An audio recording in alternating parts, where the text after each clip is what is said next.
యెహోవా మీకు తోడేయుండును గాక. దేవుని నామానికి మహిమ కలుగును గాక. చదవబడిన వాక్య భాగంలో మీకా గ్రంథము 6వ అధ్యాయము.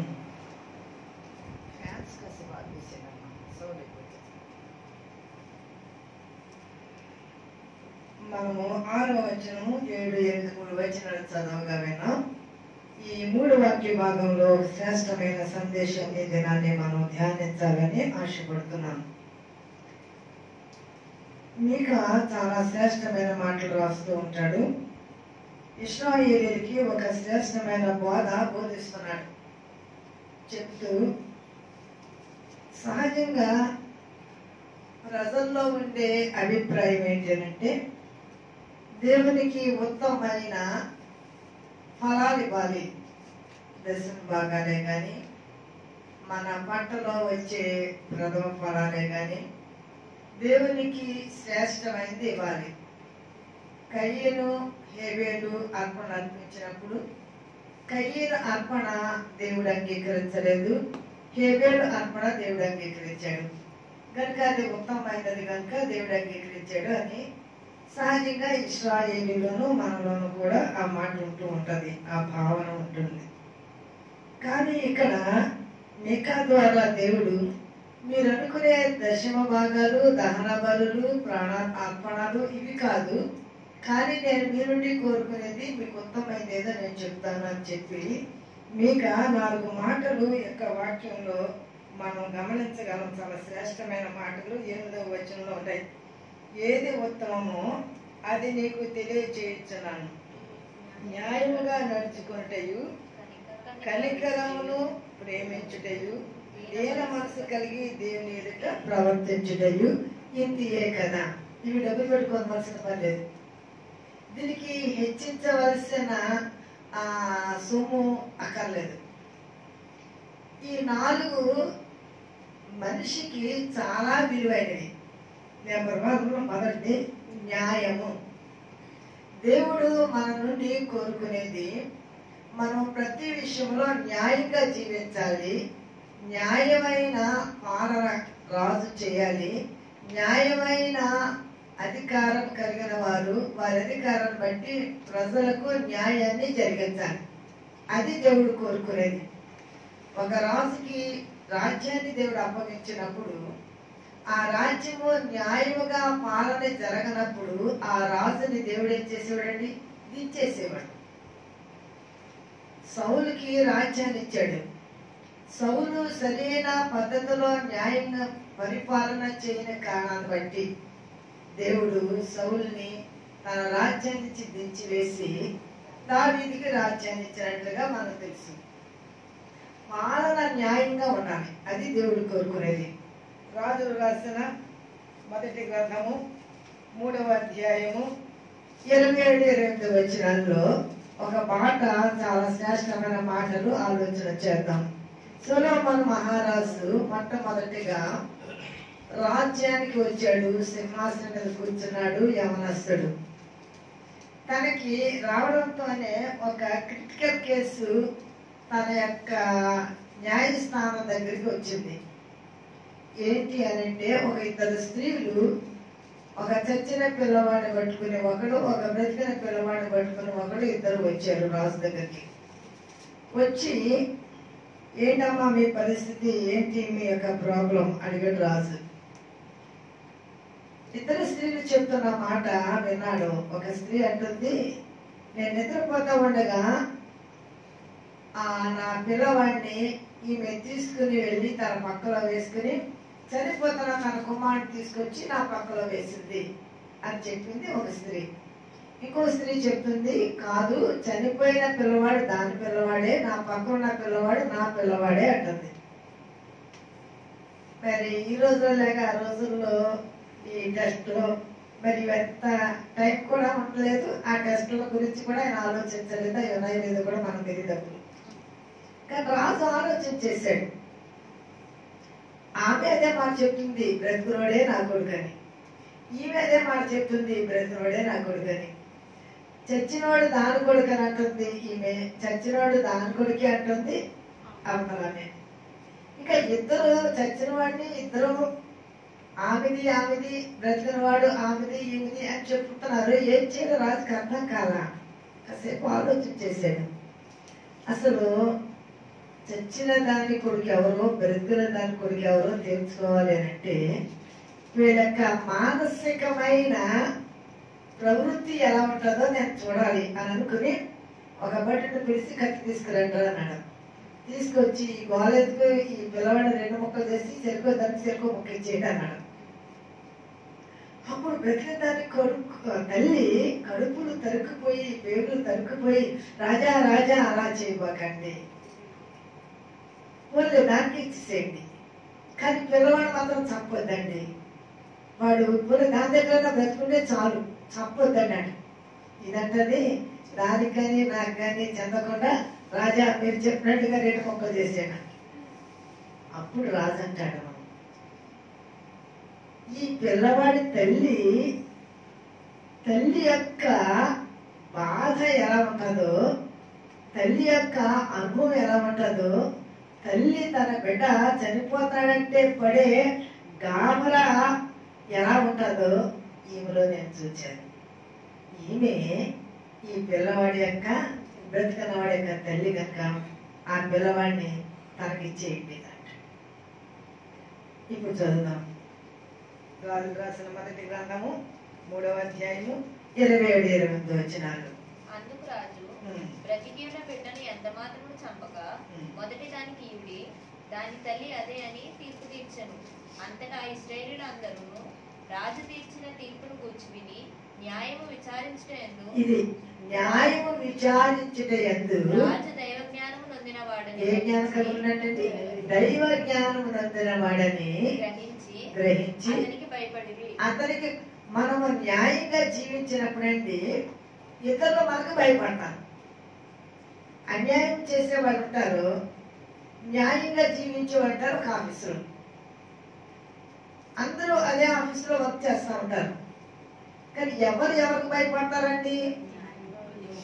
అన్యాయం చేసేవాడు న్యాయం చేసేవాడికి భయపడతాడు, వాడు చిన్నవాడైనా పెద్దవాడైనా.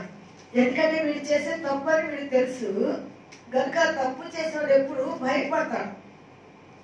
అన్యాయం, న్యాయము, అన్యాయం. దేవుడు మన నుండి కోరుకునేది ఏదండి? న్యాయముగా కదండి. మనము న్యాయంగా ఉండాలని దేవుడు కోరుకున్నాడు.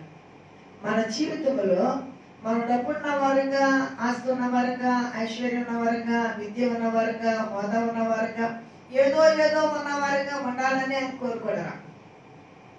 మనము గొప్పవాళ్ళమైనా పేదవాళ్ళమైనా విద్యావంతులైనా విద్యాహీనులైనా ఎలా ఉండాలని కోరుకున్నాడండి? న్యాయము. నెంబర్ 1 మొదటిది న్యాయముగా ఉండుట అనేది దేవుడు మన నుండి కోరుకునేది కనుక న్యాయముగా ఉండుటయు. నెంబర్ 2 కనికరము. రెండో మాట ఏంటండి? కనికరము. కనికరము అనేది మన జీవితంలో ఎవరికైనా మేలు చేస్తుంది. కనికరం కలవారు ఎవరికైనా మేలు చేస్తారు. మనసులో కనికరం ఉంటేనే ఇతరులకి సహాయం చేయగలుగుతాం. మనసులో మనకి కనికరం ఉంటేనే ఇతరుల ఎడల మనము జాలి కలిగి ఉంటాం. కనికరమైన మనసు చాలా గొప్పదండి. ఎవరికి కనికరం, ఎవరైనా కష్టంలో ఉన్నారనుకోండి, వాళ్ళని చూడడంతోనే ఆ మనసు కలిగిన వారికి ఏమవుతుందంటే కనికరం. ఆ ఎడల వారు చూపించే క్రియ మనము గుడి సామాన్యుల కథలో నేర్చుకుంటాం. ఆ విషయాలు చూడండి. లోకాసు వార్త 10వ అధ్యాయము 33-34 వచనాలు తీసుకొని నేను చెప్తాను, తర్వాత మీరు చదువుతుంది. ఒక వ్యక్తి దొంగల చేత కొట్టబడి త్రోవ ప్రక్కన పడ్డాడు. అతన్ని చూసి చాలా మంది వెళ్ళిపోతున్నారు. అంటే ఏం లేదన్నమాట అండి, వాళ్ళకి కనికరం లేదు. మనకి ఎందుకులే, మాస్టర్ గారు వెళ్ళిపోయారు, సిఆర్ గారు వెళ్ళిపోయారు, సేవకులు చూసి వెళ్ళిపోతున్నారు, మనకెందుకు వచ్చింది గొడవ అని. అదే వీడు చూశాడు వెళ్ళిపోయాడు, అంటే పరిసైడు చూశాడు వెళ్ళిపోయాడు. కానీ ఒక సమరీయుడు చూచి వెళ్ళిపోలేదంట. అతను చూచి ఆగిపోయాడు. ఆగిపోయిన తర్వాత అతడు కొర ప్రాణంతో ఉండడం గమనించాడు. సహజంగా రోడ్డు పక్కన యాక్సిడెంట్లో గమ్మని ఎవరు జోక్యం చేసుకోరు. ఎందుకంటే లేకపోయింది మన పోలీసుల చుట్టూ కోర్టు చుట్టూ తిరగాలి, ఈ గొడవంతా మనకి ఎందుకు అని అనుకుని చాలా మంది వెళ్ళిపోతూ ఉంటారు. కొంతమంది పోలీలు అయితేంది ఈ టైంలో మనకి ఏమన్నా హెల్ప్ చేస్తే కొద్దిగా బ్రతుకుతాడు అని అనుకుని ధైర్యం కలిగిన కనికరం కలిగిన మనసు ఉన్నవాళ్ళు ఆ పై ఆలోచించరు, మనకు వచ్చే ట్రబుల్ ఆలోచించరు, ఆ సమస్య ఆలోచించరు. అతను బ్రతకడమే కావాలి, అతను నేను చేయగలిగిన సహాయం చేయాలి అని అనుకుంటారు. ఈ సమరీయుడు కూడా అలాంటి మనసు కలిగిన వాడే. అతడు వెళ్తాడు, అతను చూచి చదువుదాం, వాక్యం చదువుదాం చూడండి. ఆ వాక్యాన్ని 10వ అధ్యాయం 34. ప్రయాణమై పోవచ్చు అతడు పడి ఉన్న చోటికి వచ్చి అతన్ని చూసి అతని మీద జాలిపడి, ఇది అతన్ని చూచి అతని మీద జాలిపడి, చూడటంతో అతనికి ఏమొచ్చిందండి? జాలి. చూస్తే జాలి వస్తుంది. కొంతమంది అసలు చూడకుండా వెళ్ళిపోతే అలాగే జాలి వస్తుంది. కొంతమంది పక్కన కష్టం ఉన్నా సరే చూడరు, చూస్తే జాలి వస్తుంది. ఒకరు బాధపడుతూ ఉంటే చూడరు, చూస్తే జాలి వస్తుంది. ఒకరు ఏడుస్తూ ఉంటే చూడరు, చూస్తే జాలి వస్తుంది. చూడాలి ఆ ఇంటిలో పరిస్థితి ఏంటి, వారి యొక్క పరిస్థితిని బట్టి మరి ఎవరు బయటకు రావడం లేదు, అందరూ ఏంటో కామ్గా ఉన్నారు, ఏంటి పరిస్థితి అని లోపలికి వెళ్ళి చూస్తే వాళ్ళ బాధ ఏంటో మనకు అర్థమవుతుంది. మనకెందుకులే, మనకే సరిపోతున్నాయి, ఆరోగ్య మనకెందుకులే అని అనుకున్న వాళ్ళకి మనకేం పట్టదు. కానీ చూసిన వాళ్ళు చూడాలంటే చూస్తే ఎవరికైనా సరే ఏదో ఒక మాట, ఏదో ఒక సహాయము చేయాలనే మనసు అసలు ముందు చూడాలి. అతడు దగ్గరికి వచ్చాడు, అతను ఆగాడు. ముందు ప్రేమ వెళ్తున్నవాడు ఆగాడు, అతని దగ్గరికి వచ్చాడు, అతను చూచాడు, అతని మీద జాలి పడ్డాడు. నెక్స్ట్ ఏం చేశాడు చూద్దాం. దగ్గరికి పోయి నూనెయు ద్రాక్షారసం, ఎప్పుడు అంటే వాళ్ళ దగ్గర అంట ద్రాక్ష రసం చేసాను, నూనె చేసా ఎప్పుడు వాళ్ళ బ్యాగ్లో ఉంటాయంట. ఎందుకు అని అంటే అవి రెండు చాలా శ్రేష్టమైనవి. నూనె గాయాలకి రాయడానికి, ద్రాక్షారసం కొంచెం పోస్తే పోతున్న ప్రాణానికి ఏమొస్తుందనంటే శక్తి వచ్చి ఊపిరి వచ్చి అతను లేచి కూర్చుంటాడు. అది ఆహారం. నూనె ద్రాక్షారసం రెండింటికి సాదృశ్యం. నూనె పరిశుద్ధాత్మకు సాదృశ్యం, ద్రాక్షారసం సంతోషానికి సాదృశ్యం. ద్రాక్షారసము పాలు చెప్తుంది, ద్రాక్షారసం వచ్చే ద్రాక్ష చెట్టు చెప్తుంది, ద్రాక్షారసము ఇచ్చి దేవుణ్ణి మనుషులను సంతోష పెట్టే నా పనిని నేను చేయక మానదునా అని. కనుక ద్రాక్షారసము సంతోషాన్ని ఇస్తుంది. నీ భార్య నీలో గిట ఫలించు ద్రాక్షావళి. ఇతడు అతనికి నూనె రాసాడు. ఎందుకంటే గాయాలు తగిలి చాలాసేపు అయింది. గాయాల నుంచి రక్తం కారి కారి కారి ముడిచిపోయి ఎండిపోయి బిగిసిపోయింది.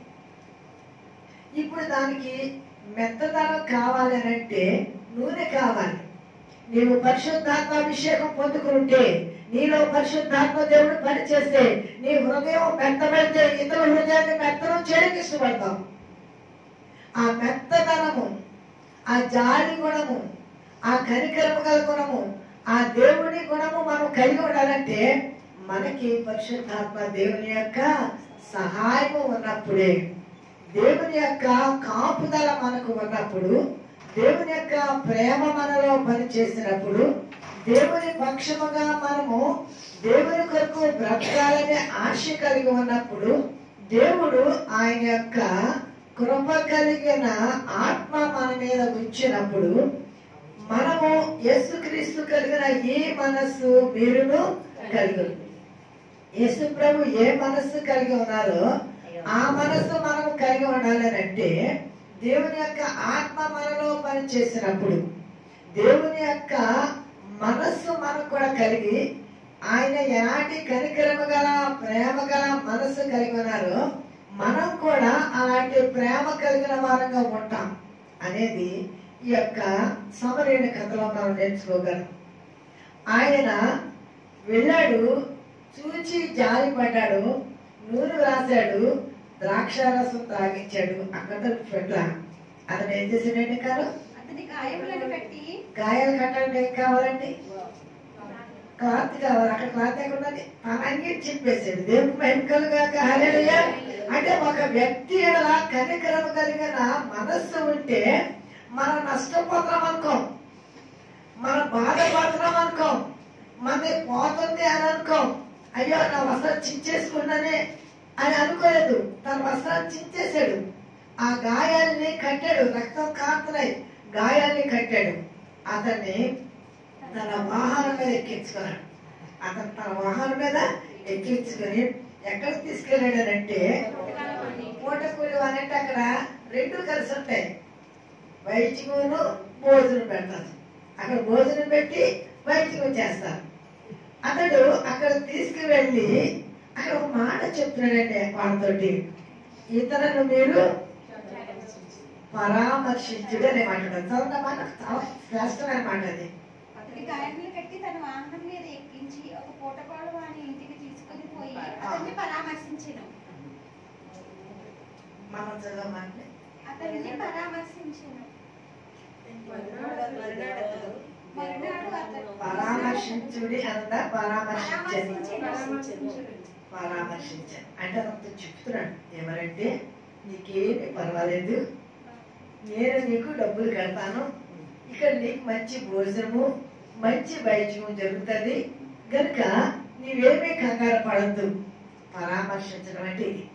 మనం ఎవరికైనా వెళ్ళామనుకోండి, వెళ్ళినప్పుడు మనం ఏం చేస్తామండి, పరామర్శిస్తాం. ఎందుకనంటే దేవుడు తన యొక్క ప్రేమను ఇతరులకు కనుపొచ్చే విషయంలో మనం ఎలా ఉండాలి అనేది ఆయన యొక్క ప్రేమను మన ఎడల ఆయన కనుపరుస్తూ ఉన్నాడు. ఎందుకనంటే ఈ సమరయుడు చాలా శ్రేష్టమైన సహాయం తన వరకు తను చేశాడు. కానీ అక్కడితో అతను విడిచిపెట్టకుండా అతడు ఆ మరునాడు వాళ్ళతో చెప్తున్నాడు మాట, ఏమనంటే వాళ్ళ కొరకు తనకి అడ్వాన్స్ గా డబ్బులు కట్టాడు కదండి. అంటే ఒక వ్యక్తి అతని చుట్టం కాదు, అతని బంధువు కాదు, లేదా ఇతనే పాస్టర్ గారు కాదు, ఏమంటే ఇతనికి అతను ఎవరో తెలీదు. ఇంకొక విషయం ఏం తెలుసా, అతను కులస్తుడు కాదు, పండవాడు వీధుడు, ఇస్రాయల్ దెబ్బ తగ్గిన వీడు. కానీ వీడు స్వజనాంగం అంటే ఆదరించరా, వీడు గౌరవించే వాళ్ళు వీడు ఆదరించరా, వీడు ప్రేమించిన వాళ్ళు వీడిని ఆదరించరా. దైవజనులు అనుకుని ఎంతో గౌరవంగా చూసే ఆ యాజకులు లేవీయులు ఎవరైతే ఆదరించరా. వాడు బ్రతికి ఆరోగ్యంగా ఉంటే ఈ సమరాన్ని అంటున్నవాడు అంటరాని వాడు దూరంగా ఉంచేవాడు. ఈ దూరంగా ఉంచేవాడిని దేవుడు తనకు దగ్గరగా తీసుకొచ్చాడు. తన ఆపద కాల సమయంలో తీసుకొచ్చి తనవారు అనేవారు ఎవరు చూపించని ప్రేమ అతను చూపిస్తున్నాడు. అతని ఎడల తనకున్న చాలా శ్రేష్టమైన ఆ యొక్క ప్రేమను అతడు కనుపరుస్తున్న సంగతి మనం ఇక్కడ చూడగలుగుతున్నాం.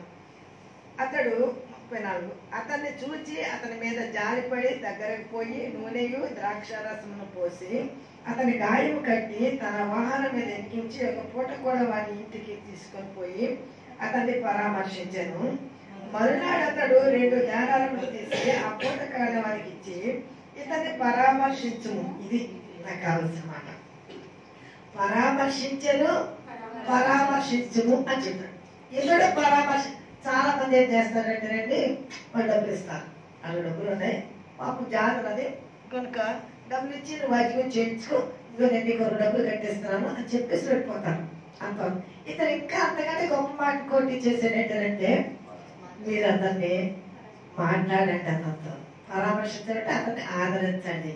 అతను కష్టంలో ఉన్నాడు, అతను బాధలో ఉన్నాడు, అతను ఇబ్బందులో ఉన్నాడు కనుక అతన్ని మీరు పరామర్శిస్తూ ఉండండి, మాట్లాడుతూ ఉండండి, ఆదరిస్తూ ఉండండి. అతని బాధ ఏంటో అతని కష్టం ఏంటో కొంచెం వింటూ ఉండండి, అతనికి సహాయం చేస్తూ ఉండండి. ఒకవేళ ఇంకా మీరు ఎక్కువ డబ్బులు ఖర్చు పెట్టారనుకో, నేను మళ్ళా వచ్చిన తర్వాత ఇతని కొరకు బిల్లు చెల్లిస్తాను. కానీ ఎంత గొప్ప ప్రేమ అండి. ఇతడు ఎవరో మార్గస్తుడు, కనికరం అంటే ఇలా ఉంటుందండి దేవుడు కోరుకునేది. యేసు ప్రభు ఈ మాట చెప్తున్నాడండి. చాలా నేను నీతిమంతుడని చెప్పుకునే ఒక అతను వచ్చి యేసు ప్రభుని అడుగుతాడు పైన. అప్పుడు యేసు ప్రభు ఈ ఉదాహరణ చెప్తారు, ఎవడు నీతిమంతుడు లేదా ఎవడు మంచివాడు అని అంటే అప్పుడు యేసు ప్రభు ఈ యొక్క ఉదాహరణ చెప్తారు 29 చూడండి అక్కడ. అయితే తాను నీతిమంతుడైనట్లు కనపరచకను కోరి అతడు అవును గాని నా పొరుగు వాడెవడని యేసుని అడిగాను. ఎవడు పొరుగు? ఇంటి పక్కన వాడు కదండి పొరుగువాడు. మనం ఇరుగు పొరుగు అంటామండి పక్కన వాళ్ళని. ఇతర ఇంటి పక్కన ఉన్నాడా? ఎవడు పొరుగువాడంటే ఎవరు కష్టంలో నీకు సహాయం చేస్తారో వాడే నీకు పొరుగువాడు. ఎవరు నీ సమస్యలో నిన్ను ఆదుకుంటారో వాడే నీకు పొరుగువారు. ఇతడు ఎంత ప్రేమ చూపించాడండి. మనము దీంట్లో కొంచెమైనా ఎవరికైనా మనం చూపించగలుగుతున్నామా? ఎవరికైనా మన కనికరమ కలిగిన మాటను ఇతరులకి మనం చెప్పి వారిని ఆదరించగలుగుతున్నామా? పర్వాలేదమ్మా, నేను ఉన్నాను కదా, నీకు సహాయం చేస్తాను, పర్వాలేదులే, కష్టాలు అందరికీ రావు, వస్తాయి పోతాయి అని ఒక ధైర్యం కలిగిన ఒక మాట చెప్తే కష్టంలో ఉన్న వాళ్ళు ఎలా ఉంటారండి? ఆదరించబడతారు. అదే చెప్పాడు ఇతను. నేను ఆదరించాను, నేను తీసుకొచ్చి మీకు అప్పగించాను, నా పని మీద నేను వెళ్తున్నాను, మీకు అడ్వాన్స్ కట్టాను, నేను మళ్ళీ తిరిగి వచ్చి మీరు ఎంత ఖర్చు పెట్టారో దానికి బిల్లు చెల్లిస్తాను. కానీ ఒక పని మీరు చేయాలి. వైద్యుడు భోజనం పెట్టడమే కాదు, అతన్ని పరామర్శించింది. ఇది చాలా శ్రేష్టమైన మాట అండి. మన జీవితంలో ఎవరైనా మనం పరామర్శించినప్పుడు వాళ్ళు డబ్బులు ఉంటాయండి.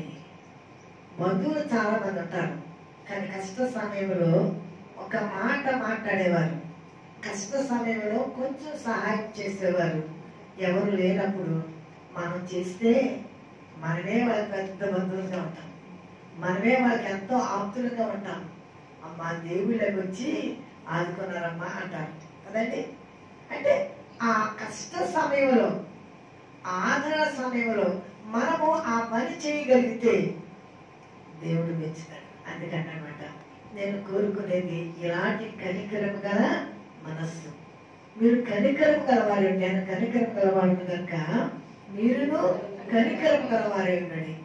ఈ యొక్క గుడ్ సమరైటన్ కథలో మనము మంచి సమరయుడు, వాళ్ళ దృష్టిలోనేమో సమరయులు పాపులు అంటరాని వారు, వీళ్ళని వాళ్ళ ఊరికి దూరంగా ఉంచుతారు, వీళ్ళ గాలే తగలకూడదు అనుకుంటారు.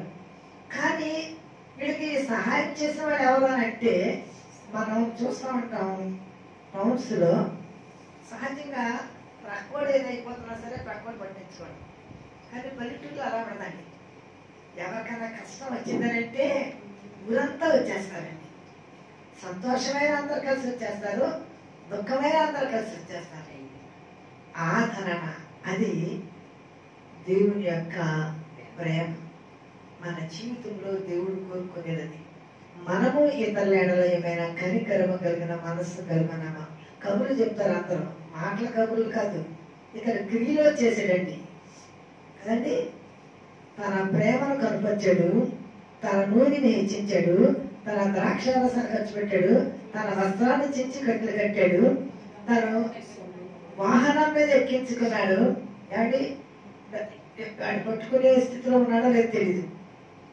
అతన్ని ముందు పెట్టుకుని అతన్ని పట్టుకుని అతని వాహనం నడిపించుకుంటూ ఆ పూట కూలి వాళ్ళు వచ్చే వరకు, ఆ ఊరు వచ్చే వరకు, దారిలో కదా జరిగింది అంటాను, అప్పటి వరకు తీసుకొచ్చి అక్కడ వారికి అప్పగించి వారికి డబ్బులు చెల్లించి అతన్ని పర్వాలేదు, నీకేం కాదు, నీకు మంచి వైద్యం ఇక్కడ దొరుకుతుంది, మీరు నేను ప్రేమగా చూస్తారని అతను పరామర్శించి నేను ఎంత అనేసి నేను భయపడద్దు బాధపడద్దు, నేను మరలా వస్తాను అని చెప్పి వాళ్ళకి ఇతన్ని పరామర్శించండి, ఇతనికి మంచి భోజనం పెట్టండి, మంచి వైద్యం చేయండి, ఇంకా డబ్బులు ఏమైనా ఖర్చు అయితే నేను వచ్చినప్పుడు తిరిగి మళ్ళీ వాటిని. ఎంత ప్రేమ అండి మన యేసయ్య, ఎంత ప్రేమ దేవుడండి. ఆయన మనస్సు ఉన్నవారే ఈ పని చేయగలరు. యేసుక్రీస్తు కలిగిన ఈ మనస్సు మీరు కలిగి మన జీవితంలో మనం మాటలు చెప్పే వరంగా ఉంటాం, కానీ మన క్రియల్లో మాత్రం ఆ కనికరగల కార్యాలు కనబడం. కానీ ప్రభు చెప్తున్నారు న్యాయమును కనికరమును. నెంబర్ 3 మూడో మాట మనం చదువుతున్న ఈ మీకా గ్రంథంలో మూడో మాట ఏంటండి? ప్రేమించుటయు. ఇది చాలా శ్రేష్టమైన మాట. ప్రేమించుట అని అంటే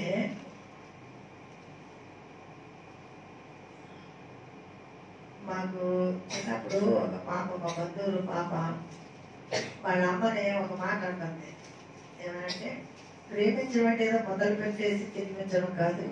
పిల్లల భవిష్యత్తును గురించి సరైన అవగాహన ఉండి వారి యొక్క భవిష్యత్తును గురించి ఆలోచించి వారికి ఒక మంచి భవిష్యత్తు ఇచ్చినప్పుడే తల్లిదండ్రులు వారి పిల్లలను ప్రేమించినట్లు కానీ ఏదో మొదలు పెట్టి అన్నం పెట్టేసి ఎందుకు ముద్దాడేసినంత మాత్రం ప్రేమ కాదు అన్నది.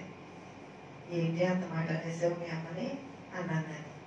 ఎందుకంటేనమ్మా ఈ ప్రేమ ఏంటి? మా బ్రతుకు గురించి ఆలోచించకుండా, మా జీవితాల గురించి ఆలోచించకుండా ఈ ప్రేమ మా జీవితానికి ఏమైనా క్షేమాన్ని ఇస్తుందా? ఒకవేళ మన పిల్లల్ని మనం గద్దించవచ్చు, మన పిల్లల్ని మనం శిక్షించవచ్చు, మన పిల్లలకి మన బుద్ధి చెప్పినప్పుడు మన మీద వాళ్ళకి కష్టం ఉండొచ్చు.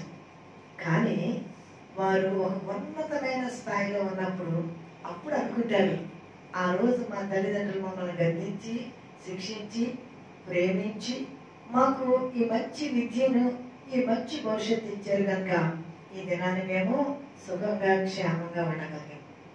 ఇది నిజమైన ప్రేమ. ప్రేమలదని పిల్లలు విచ్చలవిడిగా విడిచిపెట్టేస్తే ఏమవుతున్నారండి? పిల్లలు చెడిపోయి వీళ్ళే చెడు మార్గానికి నడిపించినందుకు వీరికి అవమానం నింద, లేదా తిరిగి వీళ్ళనే కొడుతున్నారు, వీళ్ళనే చంపుతున్నారు. అందుకే పెద్ద వాడే కుమారుడు తన తండ్రికి విరోధి. నేను 3 లక్షలు చెప్పాను మా ఆదివారం కూడా. ప్రేమించాలి పిల్లల్ని, తల్లిగా అందరూ ప్రేమిస్తారు. నెంబర్ 2, బోధించాలి. మన పిల్లలకి మంచి చెడు బోధించాలి. క్రైస్తవులు బైబిల్ బోధించాలి, ఇతరులను ప్రేమించడం బోధించాలి, యథార్థంగా ఉండడం నేర్పించాలి, నీతిగా ఉండడం నేర్పించాలి, కనికరమైన కార్యాలు చేయాలని మనం ఈ మంచి చెడుని పిల్లలకు బోధించాలి. నెంబర్ 3, వినకపోతే శిక్షించాలి. ఈ 3 చేయాలి. ప్రేమించాలి, బోధించాలి, శిక్షించాలి. ఈ 3లో ఏది చేయకపోయినా సరే వాళ్ళు మనకు విరోధులే. నువ్వు ప్రేమించి విడిచిపెట్టేసే వరకు నీ సరైన బోధ సరైన పెంపకం లేకపోతే ఒక భక్తుడు రాశాడండి. వాళ్ళ తల్లంట మోకరించి ఒక్కొక్క బిడ్డ దగ్గర ప్రార్థన చేస్తే తెల్లారిపోయిందంట. మా తల్లి లాంటి తల్లులే అందరు తల్లులైతే పోలీస్ స్టేషన్లు జైలు అక్కర్లేదన్నాడు. మనము మన పిల్లల కోసం అలాగూ ప్రార్థించే వారంగా ఉండాలి, అలాగూ బోధించే వారంగా ఉండాలి, అలాగూ ప్రేమించే వారంగా ఉండాలి. ఖచ్చితంగా మన ప్రేమలో ఏ లోటు రానివ్వడం వాళ్ళకి. అలాగే వాళ్ళు మనం గమనించుకోవాలి, వాళ్ళు ఏం చేస్తున్నారు, ఎక్కడికి వెళ్తున్నారు. గమనించుకోకపోతే మా నాన్న పట్టించుకోడు, మా అమ్మ పట్టించుకోదు. ఆ మన వెళ్తే ఏడు పని వెళ్తే ఏడు ఫోన్లు పట్టు కూర్చుంటారు. వాళ్ళు ఏం చేస్తున్నారు వీళ్ళకి తెలియదు, వీళ్ళు ఏం చేస్తున్నారు వాళ్ళకి. ఈ రోజులు అలాగే ఉన్నాయి. అందుకని పిల్లలు తల్లిదండ్రులకు దూరం అయిపోతున్నారు. ఇప్పుడు మాట్లాడుకోలేదండి. అంతకుముందు స్కూల్ అయిపోయి వచ్చినంటే పిల్లలు తల్లులు అందరూ కూర్చొని మాట్లాడుకునేవారు. భోజనం చేసినప్పుడు మాట్లాడుకునేవారు, కుటుంబం ప్రార్థన చేసుకున్నప్పుడు మాట్లాడుకునేవారు. అంతా భోజనం చేస్తే బయట కూర్చొని అందరూ కూర్చొని చక్కగా మాట్లాడుకునేవారు. 6 వేల వచ్చేవారు. అందరూ కలిసి ఇరుగు పొరుగు వాళ్ళు కూర్చొని మాట్లాడు. ఇప్పుడు ఇరుగు పొరుగు కూడా ఎవరు కలవడం లేదు. ఎందుకంటే ఫోన్లే స్నేహితులు అయిపోయింది, ఫోన్లే తల్లిదండ్రుల కంటే ఎక్కువ అయిపోయింది. ఉండమంటున్నారంతే వాళ్ళు పిలిస్తేనే. దూరం ఎడబాటు తీసుకొచ్చేస్తుంది మనుషుల ప్రేమకు. ప్రేమ ఎలాంటి ప్రేమ మనం కనపరచాలి అంటే 2 సమూయేలు గ్రంథం 9వ అధ్యాయము 6-8 వచనాలు చూద్దాం. దావీదు దేవుని ప్రేమను ఎలా కనపరిచాడు అనే మాట అక్కడ చదువుతాం. దావీదు యొక్క స్నేహితుడు ఎవరన్నా? Very good. యోనాతాను దావీదు ఒక ప్రమాణం చేసుకున్నారు బ్రతుకొండగా. దావీదు యోనాతాను నుంచి సౌలు చంపుతాడనేసి పారిపోయేటప్పుడు, నీవు బ్రతుకుంటే నా పిల్లలను నీవు జ్ఞాపకం తెచ్చుకో, నేను బ్రతుకుంటే నీ పిల్లలను జ్ఞాపకం. వీళ్ళిద్దరు బడాబడికి చేసుకున్నారు ఆ పొలంలో. దావీదు సింహాసనం వచ్చిన వెంటనే సౌలు కుటుంబంలో ఎవరైనా ఉన్నారా? యోనాతాను కుటుంబం అడగదు అక్కడ. సౌలు కుటుంబంలో నేను మేలు చేయటకు ఎవరైనా ఉన్నారా? చదువుతాం అక్షర వాక్యం.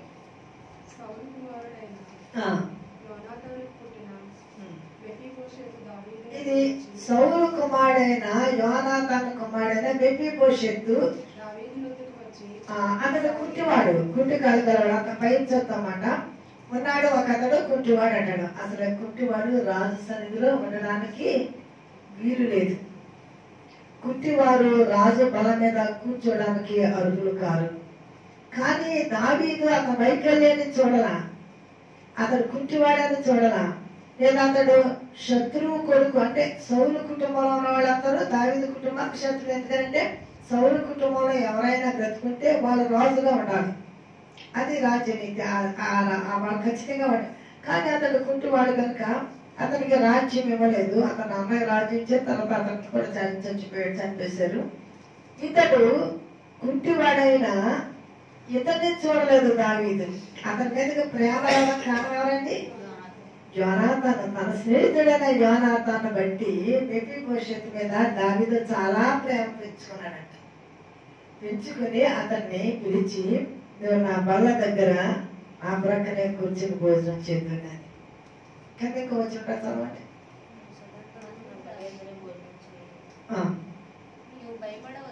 నువ్వు భయపడవద్దు. ఎవరు పెట్టండి? యోనాతాను. మనల్ని కూడానండి క్రీస్తు ప్రభు యొక్క ప్రేమ మనలను ఇంతగా దేవునికి దగ్గరగా తీసుకురావడానికి కారణం ఏంటంటే, మనము క్రీస్తు మనస్సు కలిగి జీవిస్తే, మనము క్రీస్తు ప్రేమను కలిగి జీవిస్తే, మనము క్రీస్తు క్రియలు కలిగి జీవిస్తే, దానిని బట్టి దేవుడు మన ఎడల కృప చూపిస్తాడు. క్రీస్తుని బట్టి మన ఎడల తండ్రి కృప చూపిస్తున్నాడు కనుక యోనాతాను బట్టి మెఫీబోషెతు ఎడల దావీదు ప్రేమను చూపించి అతడు బ్రతుకున్నంత కాలము అతని దగ్గర ఉంచుకున్నాడు. ఏ ప్రేమ చూపించాడండి? దేవుని ప్రేమ చూపించాడండి. మాట మీద నిలబడ్డాడండి. మెఫీబోషెతు కుంటివాడైనా అతన్ని తన పక్కన కూర్చోబెట్టుకుని మరొక విషయం అండి, తన తండ్రి ఆస్తి అంతా, సౌలు ఆస్తి అంతా మెఫీబోషెతుకి ఇచ్చేవని చెప్తాడు. అంటే ఏమి ఆశించకుండా ప్రేమించే ప్రేమ, ఆస్తిని ఆశించకుండా, లేకపోతే భూ సంబంధమైన దేన్ని ప్రేమించకుండా ప్రేమించే ప్రేమ దేవుని ప్రేమ. మనం మంచి వారిని ప్రేమిస్తాం, మనం ప్రేమించే వారిని ప్రేమిస్తాం, గొప్పవాడిని ప్రేమిస్తాం, వాళ్ళ గనులు అనుకుంటే ప్రేమిస్తాం. మన చుట్టాలు మనకు వేరే ఎంతకపోయినా మన చుట్టాలని చెప్పుకుంటాం, అది గొప్పవాడైతే. మన గురించి వాళ్ళు పట్టించుకోరు. దేనికి ప్రేమిస్తామంటే అది గొప్పవాడు కనుక. ఇలాగ చాలా మంది లోకంలో మనల్ని ప్రేమించిన వారు మనకి బంధువులుగా ఉండొచ్చు, స్నేహితులుగా ఉండొచ్చు. కానీ మనము ప్రేమించని వారు మనము ప్రేమిస్తున్నాం. కానీ యేసు ప్రభు ఏమి తన ప్రేమించని వారిని ప్రేమిస్తాడు. దేవునికి మహిమ కలుగాక. హల్లెలూయా. ఆయన ప్రేమించిన వారిని వినవాలని జనాంగము కొరకు వినవల్ల నా చేతులు చాచి నన్ను ప్రేమించకపోయినా నేను ప్రేమిస్తాను. ప్రార్థించకపోయినా పలకరిస్తూ ఉంటావు, మాట వినకపోయినా కలవరిస్తూ ఉంటావు. ఎందుకింత ప్రేమ నాపై యేసయ్యా, ఎందుకింత జాలి నాపై యేసయ్యా. ఏరణమో ఈ బంధము నా ప్రేమమూర్తి, తాళలేదు నీ ప్రేమను. నేనంటే నీకెందుకో ఈ ప్రేమ, నన్ను విడచిపోవెందుకు, నీకెందుకో యేసయ్యా, నన్ను మరచిపోవెందుకు. మనం దూషించినా ప్రేమించే ప్రేమ, మనం ద్వేషించినా ప్రేమించే ప్రేమ, మనం చెడ్డవాళ్ళమైనా ప్రేమించే ప్రేమ, మనం వ్యాధిగ్రస్తులైనా ప్రేమించే ప్రేమ. కుష్ఠరోగులు ఆయన ప్రేమిస్తున్నాడు, ఎయిడ్స్ రోగులు ఆయన ప్రేమిస్తున్నాడు, వ్యభిచారులు ఆయన ప్రేమిస్తున్నాడు, దొంగలు ఆయన ప్రేమిస్తున్నాడు, నరహంతకులు ఆయన ప్రేమిస్తున్నాడు. ఎందుకంటే యేసు ప్రేమ ఈ లోకములో ఎవరికి సాటి రాని సాటి కాని ప్రేమ. అది శ్రేష్టమైన ప్రేమ. కనుక దేవుడు మనల్ని ఏం కోరుకున్నాడండి? ప్రేమ కదా. 4 పాయింట్లు చెప్పాను. నెంబర్ 1 మొదటిది న్యాయం జరిగించుట. నెంబర్ 2 కనికరము కలిగి జీవించుట. నెంబర్ 3 ప్రేమను కలిగి మన ఇతరుల ఎడల ప్రేమను కనుపరచుట. నెంబర్ 4 దీన మనస్సు కదండి. ఏమంటాడంటే అక్కడ వచ్చిన పెద్ద మాట చూద్దాం. దీన మనస్సు కలిగి దేవుని ఎదుట నీ దేవుని ఎదుట ప్రవర్తించుటకు ఇంతియే కదా యెహోవా నిన్ను. దీన మనస్సు అనంతా మనకి ఎవరు గుర్తొస్తారా? సంఖ్యాకాండము మోషే.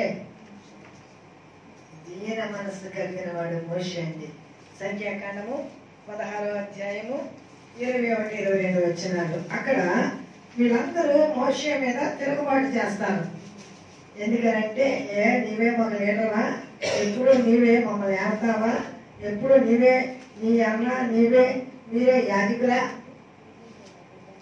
మేము చేయలేమేంటి, మాకు రాదేంటి, మాకు జ్ఞానం ఉంది, మేము చేయగలం అంటే మోషే 4వ వచనం 16:4 మోషే ఆ మాట విని సాగిలపడెను. ఎవరికండి? వాళ్ళకి ఎవరంటే ఇక్కడ దుర్మార్గులైన కోరహు, దాతాను, రూబేన్కి అయ్యలారా అలాగనమాకండి. దేవుని జనాంగాన్ని విడదీయమాకండి. మనందరం ఏక మనసు కలిగి ఏక మాట కలిగి అందరం వచ్చాం. ఇప్పుడు భేదాలు అభిప్రాయాలు ఒకడు మిమ్మల్ని దేవుడు ఏర్పాటు చేసుకుంటే మీరు చేతులు కానీ అలాగ మీరు మనుషులను వేరు చేసి దేవుని సమాజాన్ని పాడు చేయమాకండి అని చాలా దీన మనసుతో సాగిలపడతాడు. ఆ క్రింద 21, 22 వచనం కూడా చూద్దాం. చూడండి. దేవుడు ఎందుకంటే దేవుడికి చాలా కోపం వచ్చేసింది. మీరు దూరంగా ఉండండి, వీళ్ళందరినీ నేను నాశనం చేస్తానంటాడు దేవుడు. అప్పుడు ఎంత జాలో మోషేకి తన ప్రజల ఎడల. క్షణంలో గల వారిని కాల్చివేయదని మోషే అహరోనుతో చెప్పగా వారు సాగిలపడి సమస్త శరీరాత్మలకు దేవుడైన దేవా, ఈ ఎక్కడ పాపం చేసినందున ఈ సమస్త సమాజం మీద నీవు కోపపడదు అని వేడుకొనెను. ఎందుకనంటే దేవునికి సాగిలపడుతున్నాడు, మనుషులకి సాగిలపడుతున్నాడు. నా ఇల్లంతటిలో నమ్మకస్తుడు, దీన మనసు కలిగిన వాడు మోషే. ప్రజలు అంటున్నారు, అయ్యా మీరు అలా మాట్లాడి ఇలాంటి వివాదం తీసుకురాబాకండి, వేరియేషన్ చేయొద్దు సమాజంలో అని వాళ్ళకి నమస్కారం పెడతాడు సాగిలపడి. వీళ్ళు నాశనం చేస్తారంటే దేవుడికి సాగిలపడి, బ్రహ్మ అలా చేయొద్దు, బ్రహ్మ అలా చేయొద్దు. తప్పు చేసింది వీడు మొత్తం అందరినీ నాశనం చేయదు అంటే వీళ్ళు ప్రోత్సహించకుండా వీళ్ళు ముందుకు రాలేదు. వీళ్ళు ప్రోత్సహించే వాళ్ళు ఇంకా చాలా మంది ఉన్నారు. కానీ దేవుడు ఎంత కృపగల దేవుడు. దేవుని యొక్క మనస్సు కలిగిన మోషే కూడా అంత దీన మనస్సు కలిగి వారి పక్షముగా దేవుడికి విజ్ఞాపన చేస్తాడు. దేవుడు చాలా పర్యాయాలు నాశనం చేస్తాడు. చూసి రండ్రానంటే కాల్చి వచ్చారు. 12 మంది వెళ్ళి చూసి రండ్రానంటే వచ్చి అయ్యి బాబోయ్ వాళ్ళ పర్వాత వాళ్ళ ఆకారాలు ఎంత ఎత్తుగా ఉన్నాయో, ఎంత వెడల్పుగా ఉన్నాయో, ఆ మనుషులు ఎంత లావుగా ఉన్నారో, ఎంత ఎత్తుగా ఉన్నారో, మాకు సమాధి లేవని మోషే ఇక్కడ చంపడానికి తీసుకొచ్చాడు. ఇదే వేడు. కాలేబు యెహోషువలు ధైర్యం కలిగి అంటారు, మనము మన దేవుని సంతోషపరచిన ఎడల ఆయన నిశ్చయముగా ఆ పట్టణాన్ని మనకి ఆడదప్పుడు రాలిస్తారు. అప్పుడు దేవుడు తప్ప నాశనం చేస్తా అంటాడు. ప్రభు అలా చేయద్దు, అలా చేయద్దు, అలా చేయద్దు. అలా చేస్తే వీళ్ళ వాళ్ళిద్దరు లోకం చెప్పుకోదు, వీళ్ళ బలహీనత లోకానికి తెలియదు, వీళ్ళ పనుల లోకానికి తెలియదు, వీళ్ళ మాటల లోకానికి తెలియదు. లోకాలు ఏం తెలిసిందే బైబిల్స్కుని ప్రార్థన కన్నారు కదండి, దేవుడు ఏం చేశాడు వీళ్ళకి అంటారు. వీళ్ళు ఏం చేశారు లోకానికి అక్కర్లా. వీళ్ళు దేవుడు వాగ్దాన దేశం తీసుకెళ్తారో తీసుకెళ్ళకుండా అక్కడ చంపేసేటట్టు అని అంటారంతే. వీళ్ళు ఏమి నీకు విరోధంగా పాపం చేస్తున్నారో మాట్లాడుతున్నారో లోకానికి తెలీదు. సరే నేను మాట్లాడతాను స్నేహితుడు అలాంటి స్నేహితుడు మోషే దేవుడు స్నేహితుడు అంటాడు. స్నేహితుడు మాట ఎవరంటారు కదా. సరే మోషేని మాట్లాడతాను, కానీ వీళ్ళందరినీ మళ్ళా అరణ్య మార్గంలో తీసుకెళ్ళిపో ఎర్ర సముద్రం ద్వారా 40 సంవత్సరాలు 40 రోజులు చూసి వచ్చారు వీళ్ళు. రోజుకు 1 సంవత్సరం పనిష్మెంట్. 40 సంవత్సరాలు వీళ్ళు సరిచేసి శ్రేష్టమైన వాళ్ళ మాత్రం తీసుకెళ్తాం. ఈ అవిదేవుని అస్తమాలు ఏడ్చేవాళ్ళని, కొనుక్కునేవాళ్ళని, దేవుడికి విరోధంగా మాట్లాడేవాళ్ళని నేను పరలోకంలోకి తీసుకువెళ్ళను. పరమ కానాను ఆ కానాను వెళ్ళేవారు శ్రేష్టమైన వారు మాత్రమే. ఈ 40 సంవత్సరాల్లో రాలిపోయారు అనేక మంది. కొనుక్కున్న వాళ్ళు రాలిపోయారు. ఏమంటే దేవుడికి విరోధంగా మాట్లాడిన వాళ్ళు రాలిపోయారు. వ్యభిచారులు రాలిపోయారు. విగ్రహాలకు రాలిపోయారు. ధనాపేక్షకున్న వాళ్ళు రాలిపోయారు. త్రాగుబోతులు, తిండిపోతులు, నిద్రపోతులు, ఈ పోతులన్నీ రాలిపోయి శ్రేష్టమైన వారిని మాత్రమే దేవుడు పరలోక రాజ్యంలో తీసుకువెళ్తాడు. శ్రేష్టమైన వారు మాత్రమే వాగ్దాన దేశంలో ప్రవేశపెట్టాడు. నిక్కమైన శ్రేష్టమైన ద్రాక్షావల్లిగా వారిని తీసుకుని వెళ్ళినట్లుగా వాక్యం చూద్దాం. గనక మన జీవితంలో దేవుడు కోరుకునే ఈ లక్షణాలు ఇవి ఉత్తమమైనవి. చాలా ఉత్తమరాలండి, చాలా ఉత్తముడండి అని చెప్తూ ఉంటాం. ఈ ఉత్తముడు అనే మాటకి ఈ 4 లక్షణాలు ఉండాలి. నెంబర్ 1 న్యాయం కలిగి జీవించాలి. నెంబర్ 2 కనికరము కలిగిన మనస్సు కలిగి ఉండాలి. నెంబర్ 3 ప్రేమను ఇతరులకు మనం కనుపరచాలి. మన దేవుని ప్రేమను మనం కనుపరచాలి. నెంబర్ 4 దీన మనసు కలిగి, ఎవడు దీనుడై నలిగిన హృదయం కలిగి నా మాటని వడకుంచుటనో అట్టి వాటిని నేను దృష్టిస్తాను. దేవుడు మనం చూడాలంటే మనకి లక్ష్యాలు కావాలి. అలాగూ ఆ మనసు కలిగి ప్రభు కొరకు జీవించడానికి దేవుడు తన కృపా సహాయం మనకు అందరికీ అనుగ్రహించను గాక. ఆమేన్. పరిశుద్ధుడైన మా దేవ, ప్రేమ కలిగిన మా తండ్రి, మీ ఘనమైన నామమునకు స్తోత్రములు స్తోత్రములు. నాయన మేము కోరుకునే ఈ మనస్సు మేము కలుగుటకు సహాయం చేయి. మాలో ఏమి లేవో ఈ దినాన్ని ఈ వాక్యం నుంచి మేము నేర్చుకోవడానికి సహాయం చేయండి.